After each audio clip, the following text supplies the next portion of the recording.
Alright everyone, by the way, this is Mark and welcome back again here on our YouTube channel for another setup video. So today I'm going to show you our guppy fish breeding project. Actually, I have many guppy fish crossbreeding projects, but what I'm going to show you today is that I'm going to show you some of them. And please watch this video till the end, because at the end of this video I'm going to show you one of the strain that I made, and I want your opinion if you want to know how did I make the strain. But before anything else, if you're new here, please consider subscribing so that you won't miss every single of our videos. So let's get into the video. So this is one of my guppy fish crossbreeding project, and I want to produce snakeskin ridleys with Dumbo Air type of guppy. And here in our tank, if you notice, this male is the result of crossbreeding ridleys and Dumbo mosaic, and the male has already patterned its body. And when you cross it with our dragon female here, the result would be perfect if you just know how to do the selective breeding, combining this technique to your crossbreeding projects. Actually, guppies are easy to breed. What's more difficult is to breed them in a way to pass down selective traits and to the next generation, so that they will display the physical traits you've selected, such as particular colors or tail shape. And if you already subscribed to this channel for the long period of time, I always encourage hobbyists to do the selective breeding even when you do the line breeding, outcrossing, and inbreeding.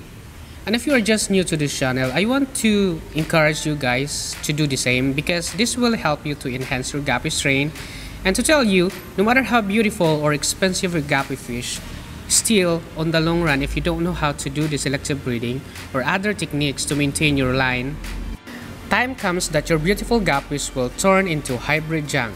Yeah, that's the reality. Selective breeding takes more time and effort to pull through. It also takes methodical planning and investing in aquarium equipment. To breed guppies selectively, you'll need to plan carefully. You'll need to monitor your guppies, put them on a healthy and nutritious diet, and you'll need to invest in aquariums to house multiple generations of guppies and equipment to maintain excellent conditions.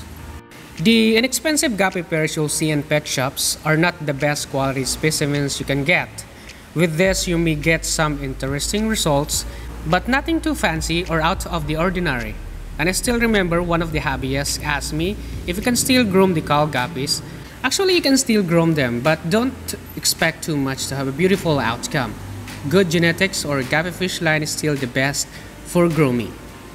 To produce high-end specimens or show-quality guppies, you need to prime specimens from the get-go.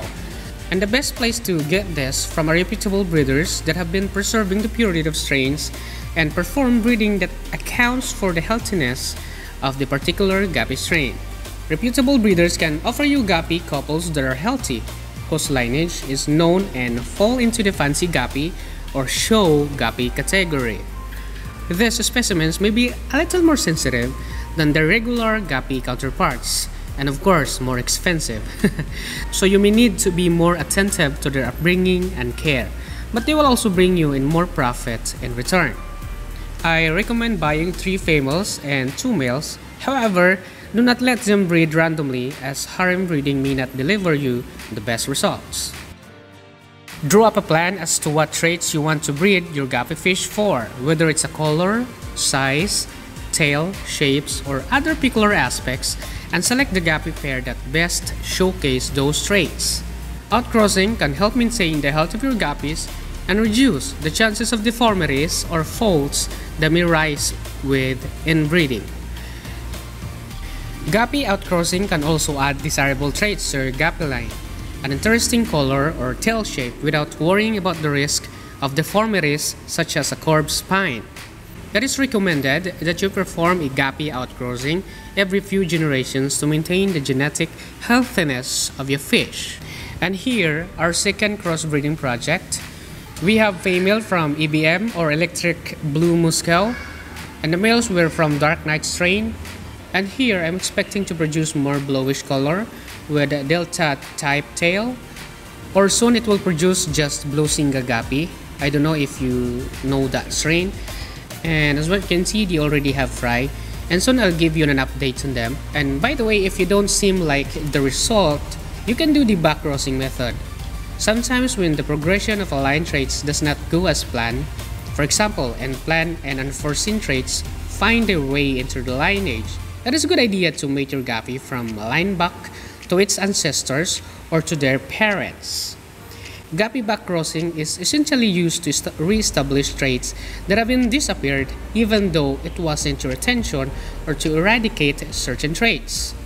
This process, like many other breeding processes when selectively breeding Gapis, takes time and you may also achieve success after a few tries. There goes culling unwanted Gapis. I already mentioned that with inbreeding, there is an increased chances of deformities, which is why you should sometimes perform an outcrossing here and there. Gapi bent spine or defaults can appear, and if your fish become too sick to have a quality of life, you may need to euthanize them. This is necessary, albeit as a painful process. However, you may need to remove certain Gapis from breeding if they don't showcase the traits that you've been after. You can give these Gapis away or sell them to other breeders or aquarists. Therefore, the process of culling Gapis refers to removing Gapis with undesirable traits or with abnormalities, diseases from genetic pool. Acquiring beautiful new Gapi strain is not successful without culturing live foods. If you still remember from our previous videos, Gapi beautiful pattern and colors were not only acquired from genes, but also from their environment where they are living and to their foods that you're feeding them. You know by now that Gapis are omnivorous fish that require a varied diet rich in both vegetables, matter, and meaty foods. While they're still in their growth phase, I like to feed my Gapis a variety of foods, including live cultured foods which packed the extra punch of nutrients that will help my Gapis grow faster and healthier. I know breeding can be stressful sometimes and difficult as it is, but I do encourage you to go extra mile. And if your time allows it, or you know a trustworthy vendor, feed your Gapi fry culture foods. If you're down to culturing your own live food, that's even better because there are various delicacies that you can culture at home, including brine shrimp, dapya, mosquito larvae, microworms. And good thing because we have videos on how to culture these live foods from our previous videos. And all of this, I consider baby brine shrimp to be the cleanest and safe to feed to your fish. But the best for me and the low cost is the dapya, the best type of culture food to feed to my baby Gapis as well as the adult. It's easy to start the culture at home too. Preparing homemade food.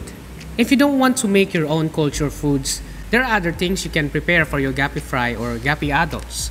Just like what we do in our previous video, you can also make your own Gapi fish food. This is the best for you know the ingredients and nutrients that you're feeding to your fishes, unlike those commercial ones. And we have here, this strain is already pure but I didn't yet give them a name. It is a ribbon kind of bottom sword type of Gapi.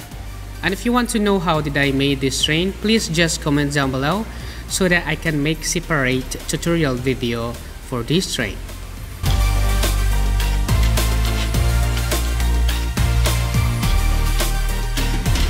And in conclusion, crossbreeding Gapi fish for selected traits can be a challenge even for aquarists that do have some experience under their belt. Still, this doesn't mean that you should not try your hand at selective Gapi breeding, but do make sure to follow the advice on this video and document yourself about selective breeding techniques. As I pointed out, some Gapi strains can be difficult to breed, which can result in a bigger scarcity and a higher price tag for them. If you're planning on taking up selective Gapi fish breeding, be prepared to invest time, money, and effort. However, the spectacular strains that you may end up creating will surely be very rewarding, so I hope you get that. And soon I'll give you an update about our crossbreeding project results. You may also follow us by crossing same strain if you like. And of course, if you're new here, to get updated on our crossbreeding projects, you may subscribe to this channel for you not to miss out our future videos. Thank you so much guys, and please be safe everyone. To God be the glory. Bye bye.